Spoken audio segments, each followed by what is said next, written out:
Okay, Silvertone Suburbanite in poor condition. Let's fire this thing up and see what happens. The CRT checked okay in this. The horizontal oscillator 6SN7 is a white cap, so I've got a couple of those here. I pulled the horizontal output tube out. I'm actually going to variac this one up, just ramp it up on a variac since I got the variac sitting here, and we'll watch the current as I do that. I don't imagine this TV was retired in working order, so there was, a problem when they shelved it, or maybe they decided to go with something a little bit more timely when the blonde phase ran out. I found this laying at the bottom of the cabinet, so maybe we can watch that fill up with smoke. That would be kind of cool. Okay, here we go.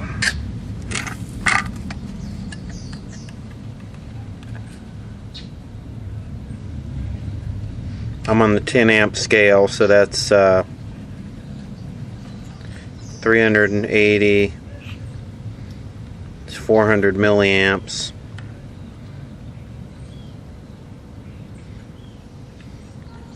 This uses a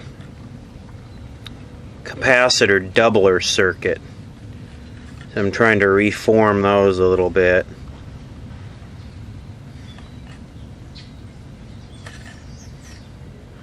I just bring it up to, you see how it just keeps dropping right back down.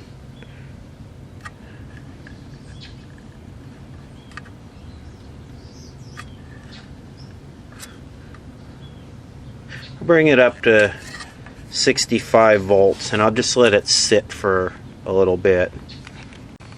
Okay, continuing the climb up, 70 volts. I notice the 6SN7 is getting warm. The one that's gone to air. 90 volts.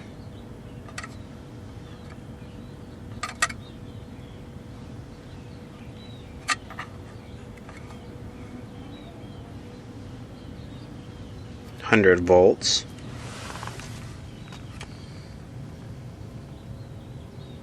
Getting hot.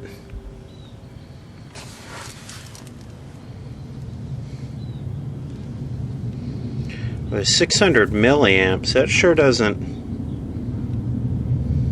By the way, this uses a transformer for the tube filaments, and then the rest of it's just a line chassis set where it's uses a doubler.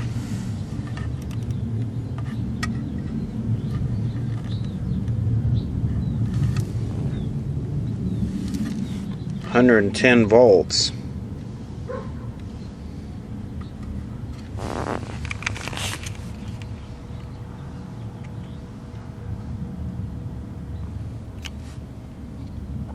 $800 milliamps.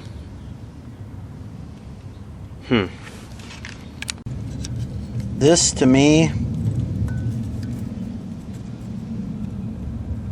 looks broken.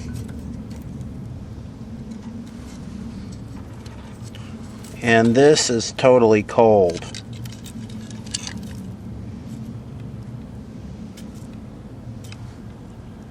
Yeah, maybe there's a little heat there. Guess I could measure this pretty easy. Actually, we do have some B+. We have 227 volts of B+.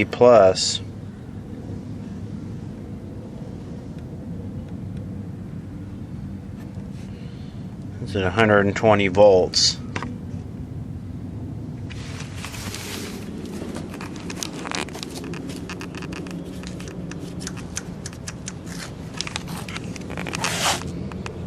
Ooh.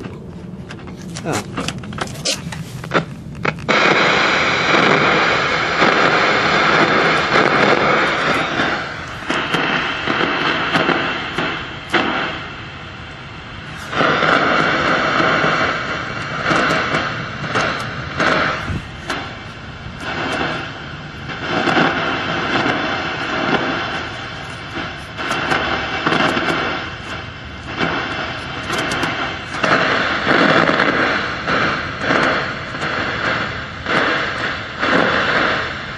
sure that needs to be cleaned.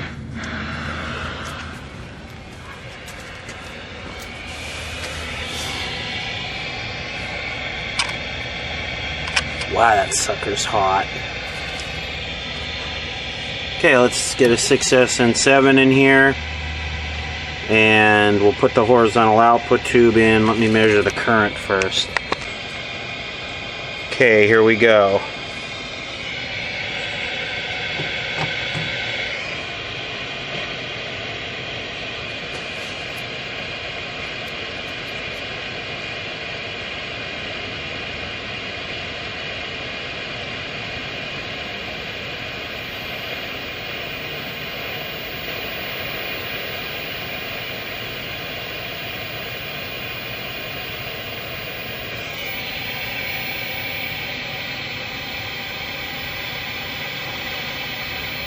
Doesn't seem like it's...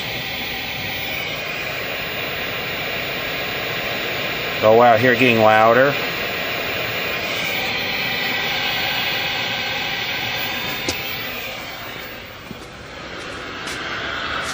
Oh wow.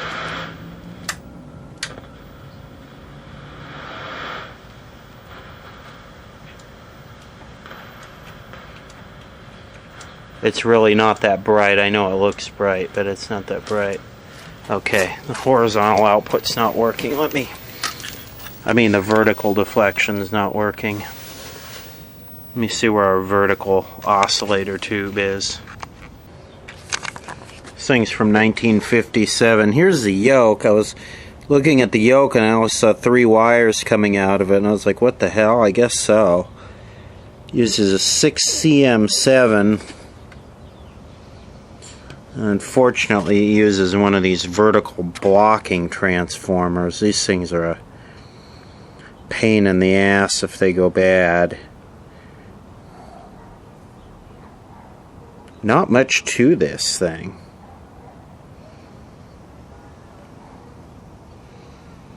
It's like one electrolytic and 2 other capacitors. Pretty simple TV. The brightness control's on the back. Guess this is the brightness control, which is frozen. No need to have brightness on the front. Everyone just turns it all the way up anyway, right? Okay, then we got our linearity and our height right here.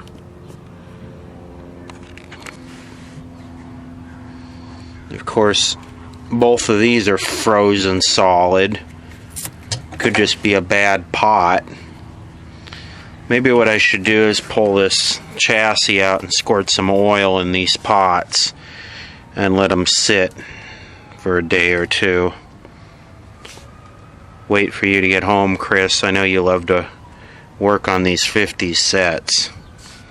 Look at what this does when I move the tube around in the socket.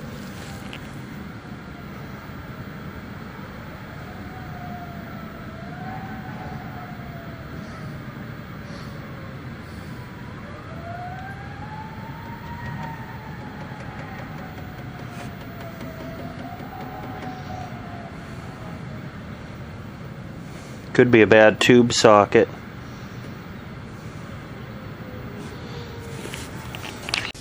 What's interesting, I don't think this chassis has ever been out of this TV, because to pull the chassis out, you gotta pull this wire out through this taped, this ground here. You gotta pull this out through this taped area, and I don't imagine anyone would have pushed that back through by choice. I don't think this set has ever been serviced. And the speaker is soldered on both ends, and this is still intact. So I think I'm the first one to rape this thing. Okay, boy, are we loaded with good parts here. We got a couple selenium squeebly zeeblers that we all know how those things perform. Plenty of these white. Wow, in fact, let's see. 1, 2, 3, 4, 5, 6, 7, 8, 9. Those things we know like to short and blow out the side. Here's that vertical blocking transformer. A couple of these lovely bumblebees that the guitar guys like that are always shorted and leaky. These dry electrolytics, they seem to actually hang in there pretty well. Oh, here's another one of those good alls. It's always bad. A bad all. Here's one of these. Those are always shorted or leaky. But hey, we got some discs. Here's a disc cap right here. And the IF transformers in here. Boy, is this a cheap, low quality set.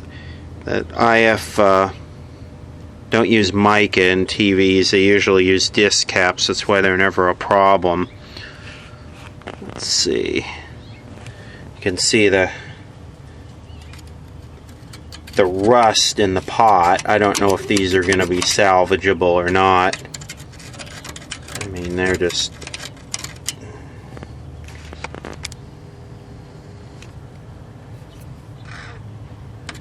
It's rusted, so I got 3 of them. Actually, no, I got 4. I got one right here. I wonder what this one is.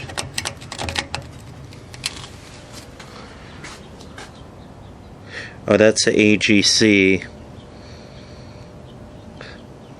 Horizontal range. Oh, a couple dominoes. These things are always leaky or they get flaky after use. Oh, here's another one.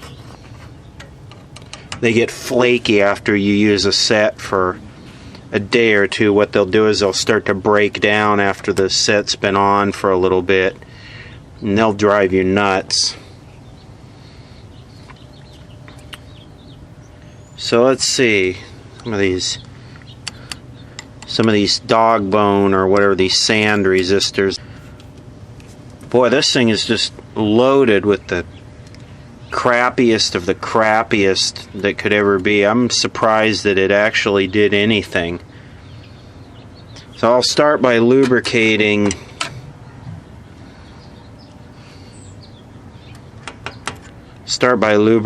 these pots.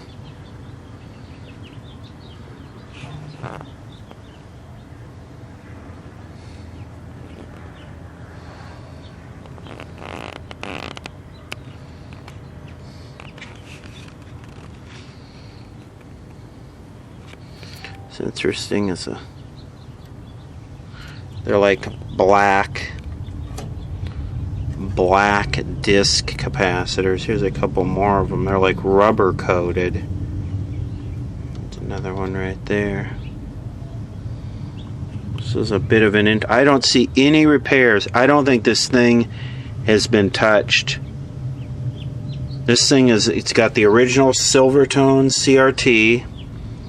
I think this thing is a total virgin. It's really too bad they left it outside to get hammered in the weather.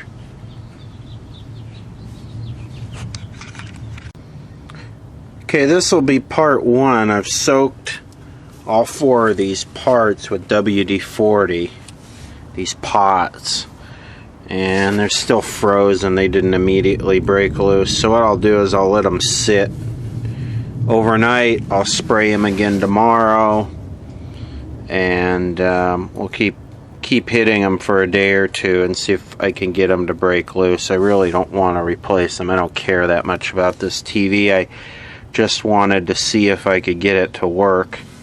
It's very interesting though that it really looks like I'm the first one ever to pull the chassis or dig into this guy.